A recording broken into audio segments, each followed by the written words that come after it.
তো দেখো সব কিছু তো অনুষ্ঠান হয়ে গেল। তো মিঠাইয়ের মাসিমণি এখানে যাবে বাড়িতে, তো ওদের বাড়ি তো অনেক দূরে। তাই এই দেখো দুই ভাই বোনকে একটু দাদা নিয়ে কি করছে, ওই দেখো দাদান একটু আদর করছে। কিন্তু বাবু তো এখনো ঘুম থেকে উঠেছে, তার জন্য খুব কান্না করছিল ওর পাপার কোলে যাবে বলে। দেখো আর মিঠাই সোনা তো বসে আছে দাদানের কোলে খুব আরামে। তারপরে এই যে দেখো দুই বোন একটু কথা বলছিলাম, তো খুবই খারাপ লাগছে মনটা, ওরা চলে যাবে কিন্তু কি করা যাবে বলো, যার বাড়ি সে তো যাবেই, তাই না?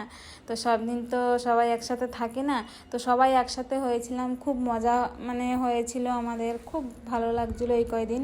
তো এখন ওরা বাড়ি চলে যাচ্ছে, দেখো খুবই খারাপ লাগছে। তারপরে আমরাও চলে যাব, কি করা যাবে, আবার অনেক দিন পরে দেখা হবে সবার সাথে। ওই যে ঠাকুমা দেখো কান্না করছিল, খুবই খারাপ লাগছে মনটা, কিন্তু কিছু করার নেই।